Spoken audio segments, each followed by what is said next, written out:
This lesson is on experimental versus theoretical probability. Now, the words sound big and scary, but they're really not. Theoretical probability is the mathematical likelihood of an event occurring. That's what we did in the last lesson. That's where we calculate if I roll the dice 6 times, 1 out of 6 should be a 2. So theoretical probability is in theory.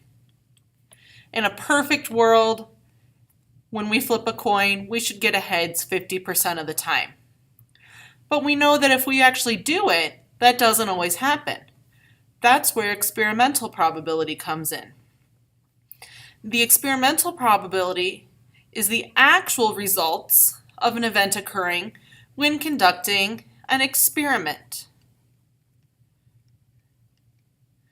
So anytime you see a problem that says Bill or Joe conducted an experiment and this is what happened, that means you're going to be calculating the experimental probability. So if you just flip a coin 10 times, you may get that a head occurs only 2.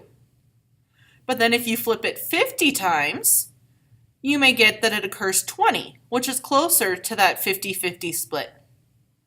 What happens is the more trials you have in your experiment, the closer the two probabilities are to each other. So the more and more you do, the closer the experimental probability will be to the theoretical. So if a question asks you what should somebody do in order to get them to match, the answer is always more trials. In the probability world, the more trials you do, the closer these two are going to get together. So you never want to just do 10 trials. You want to try to aim for 100 trials. If possible, you would aim for 1,000 trials. That's why today, computers, they can do models with millions of trials. So remember, the key is you always want more trials. So here I have a problem. And if we look at it, it says a 6-sided fair number cube is rolled 100 times as part of an experiment. So here it tells us it's an experiment, so that means we are talking experimental. It tells us the frequency of the roll of the number 4 is 15. So that means when they rolled, they wanted the probability of rolling a 4. If we want the experimental probability, we just look at the information. They told us the frequency is 15. That means it happened 15 times out of the 100 times that it was rolled. So the experimental property was 15 over 100. But knowing the golden rule of math, we always want to simplify our fractions. So if I look and I see a 5 and a 0, I'm going to divide both of these by 5.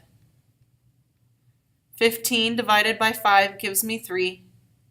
100 divided by 5 gives me 20. So the probability was 3 over 20. If I wanted the theoretical, I know that a number cube has 6 sides. And to get a 4, that would happen 1 time. So that is 1 out of 6. If we want to compare the two, we can grab a calculator. And if I do 1 divided by 6, that gives me a decimal of 0.17. And if I do 3 divided by 20, that gives me a decimal of 15. So theoretically, you should get a 4 17% of the time, and in the experiment, they got it 15%. So those were pretty close. If we wanted to get them even closer, we would want to do more trials. So maybe instead of doing 100, we should have done 200. So here's another problem. It says Sarah conducted an experiment So keyword is experiment, so we know we're looking at experimental probability.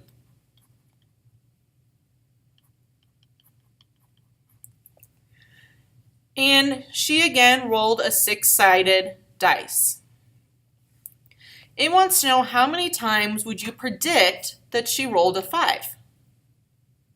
So since we're predicting, that's in theory, so we need the theoretical.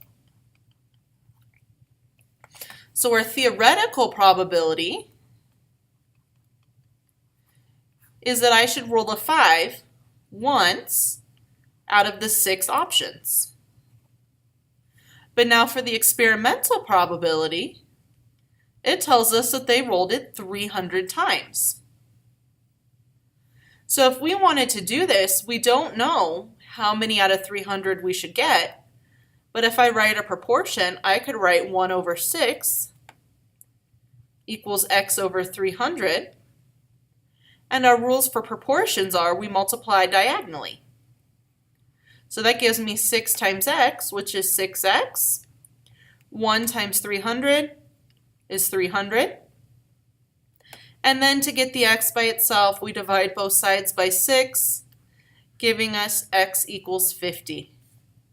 So what that tells us is that in an experiment of 300, we should get a 5 about 50 times out of the 300.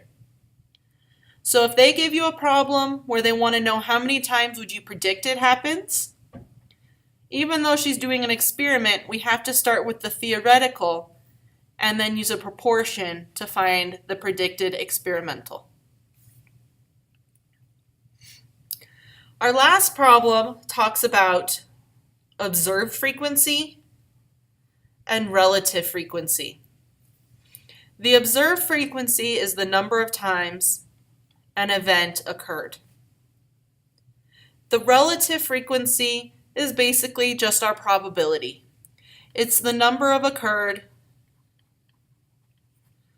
over the total.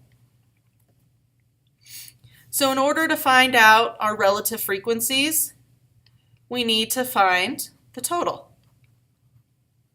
So if these are all the events, they rolled a 1 10 times, a 2 12 times, on and on, I can add this entire column up to find my total. So if I do that, we get 10, 20, 30, 40. 40 plus 12 is 52, and 52 plus that 8 is 60. So that means that they did a total number of 60 rolls. So if I check over here, they got a relative frequency by getting 10 of the 60 rolls were ones, and if I simplify, that equals 1/6.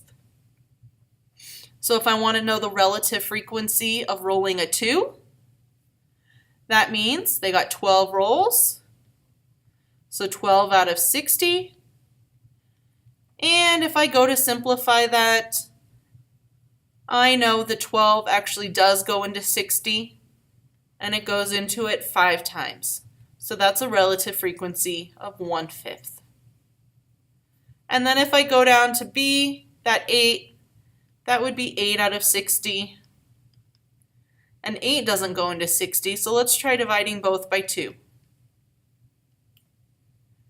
That would give us 8 divided by 2 is 4. 60 divided by 2 is 30. But these are both still even, so that means we can divide by 2 one more time. And now 4 divided by 2 is 2, and 30 divided by 2 is 15. So that means the relative frequency was 2 out of 15. So I hope this helps you with the lesson.